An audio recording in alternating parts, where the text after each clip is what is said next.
প্ৰথমতে এটা মন্তব্য শুনক। আজি আমাৰ কেবিনেটে ৰূপসী বিমানবন্দৰটোক গুৰুদেৱ কালীচৰণ ব্ৰহ্ম বিমানবন্দৰ নামেৰে নামাকৰণ কৰিবলৈ ভাৰত চৰকাৰক অনুৰোধ কৰাৰ বাবে সিদ্ধান্ত লৈছে। বুধবাৰে ৰাজ্যিক কেবিনেটৰ অন্তত ৰাজ্যৰ মুখ্যমন্ত্ৰীয়ে সম্বোধন কৰিছিল সংবাদমেল, জনাইছিল এক সিদ্ধান্ত। উত্থাপিত হৈছিল ৰূপসী বিমানবন্দৰৰ নাম সলনিৰ প্ৰসংগ। তাৰ পাছৰ পৰিৱেশ পৰিস্থিতি এয়া।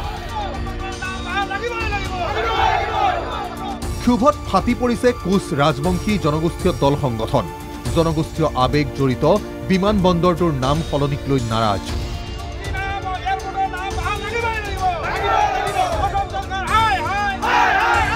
ৰাজ্যিক কেবিনেটত উত্থাপিত প্ৰসংগক প্ৰস্তাৱ আকাৰে কেন্দ্ৰলৈ প্ৰেৰণৰ কথা ঘোষণাৰ লগে লগেই তীব্ৰ প্ৰতিক্ৰিয়াৰ সৃষ্টি হৈছিল। দল সংগঠনসমূহে ব্যক্ত কৰিছিল প্ৰতিক্ৰিয়া, দিছিল সংবাদমেল। ইতিহাস বিজড়িত নাম এটাৰ সলনিক লৈ গুজৰি গুমৰি থকা কথাই ৰূপ পালে প্ৰতিবাদৰ। ৰূপসী বিমানবন্দৰৰ সন্মুখত উত্তাল পৰিস্থিতি।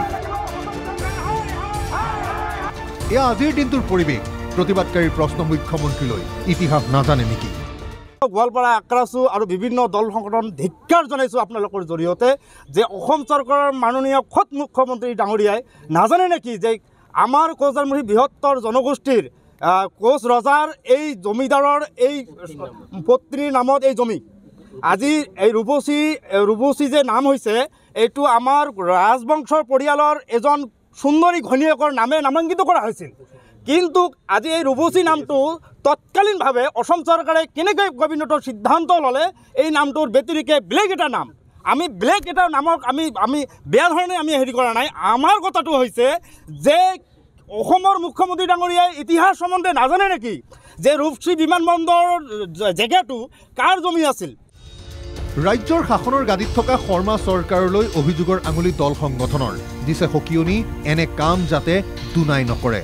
এটা কথা আমি ক'বলৈ বিচাৰিছোঁ যে হিমন্ত বিশ্ব শৰ্মাৰ নেতৃত্বাধীন বিজেপি চৰকাৰখনে প্ৰতিবাৰে কোচ ৰাজবংশী জাতিৰ বিৰুদ্ধে কিছুমান কাম কৰা আমি দেখিবলৈ পাইছোঁ। আৰু আমি এই হিমন্ত বিশ্ব শৰ্মাক আমি সকীয়াই দিব বিচাৰিছোঁ যাতে আকৌ কোচ ৰাজবংশী জাতিৰ বুকুত যাতে আঘাত নকৰে, আকৌ যাতে কোচ ৰাজবংশী জাতিৰ যাতে স্বাভিমানত তেখেতসকলে আঘাত নকৰে।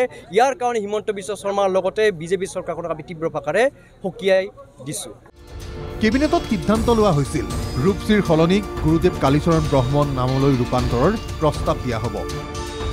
প্ৰতিবাদকাৰীৰ নিজৰ যুক্তিত অটল, বোলে কালীচৰণ ব্ৰহ্মক আমি অৱমাননা কৰা নাই, কিন্তু নাম সলনি মানি নোলোৱাৰ তীব্ৰ অংগীকাৰ।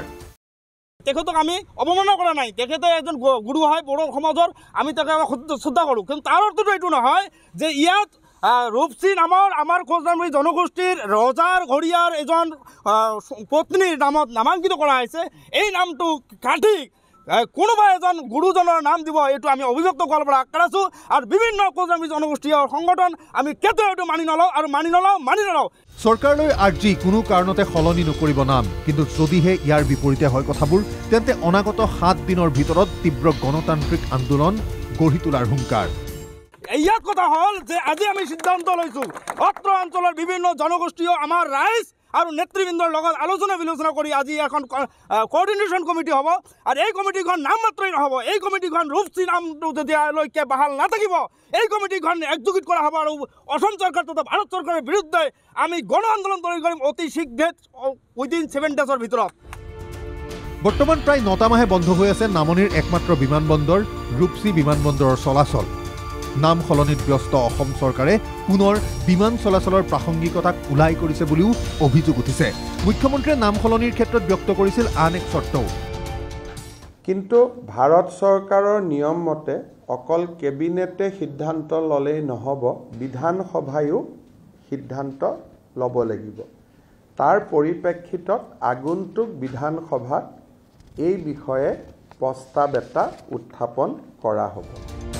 লক্ষণীয় হ'ব দল সংগঠনৰ প্ৰতিবাদী মাত কথাই চৰকাৰৰ স্থিতিত প্ৰভাৱ পেলাবনে, সেয়া সকলো সময়েহে ক'ব। বিলাসীপাৰাৰ পৰা অবিনাশ ৰিপৰ্ট, NKTV+।